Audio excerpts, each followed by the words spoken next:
The 31-year-old was delivering remarks at 12:20 p.m. during his American comeback tour when a bullet struck him in the neck. President Donald Trump called the killing a dark moment for America and vowed a broader crackdown on political violence.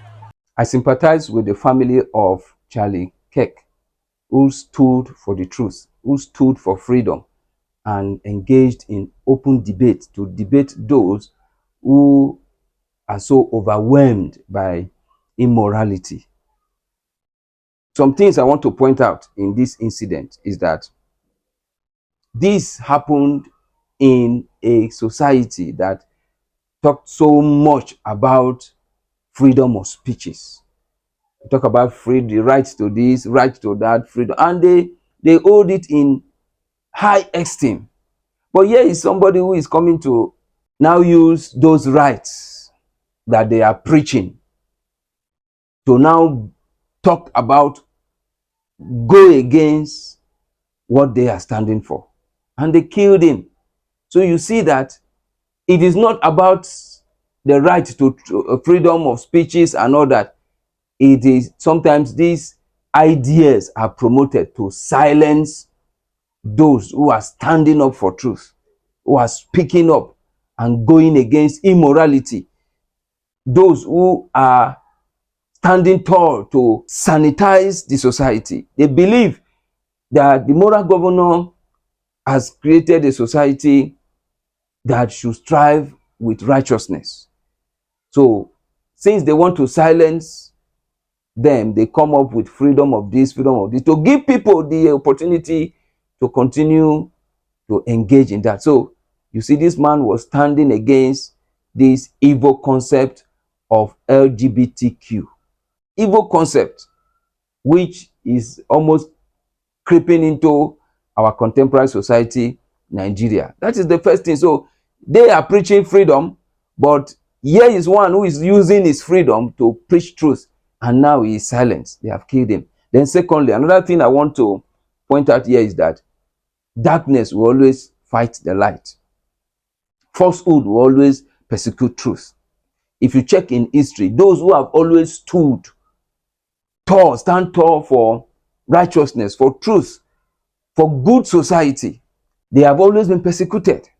Both in secular and biblical history, you see those who stood to erode the mind of the moral governor when it comes to living recklessly and immorally.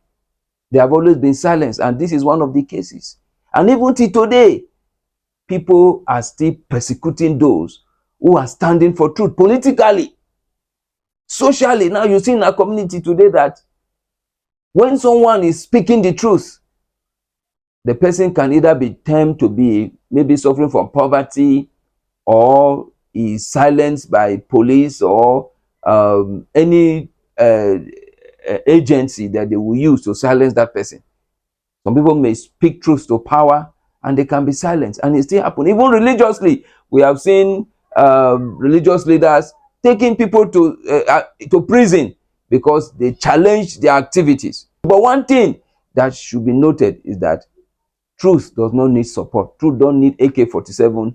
Truth does not need weapon. Truth does not need you to be to go into propaganda for it to stand. Truth always stands alone.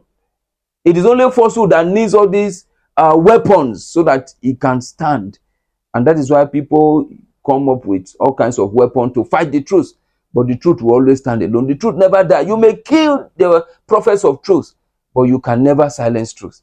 It will still come up and expose the works of darkness. God is light. And if you are a lover of truth, don't be discouraged by the bullying of falsehood. Don't be discouraged, because the moral governor says that great will be your reward if you are able to endure persecution for standing for the truth. We will continue to speak the mind of the moral governor concerning the society. If you wish that our society be cleansed, subscribe to this channel as we continue to bring out issues to expose the work of darkness Like the video and share it to others. Drop your comment in the comment section.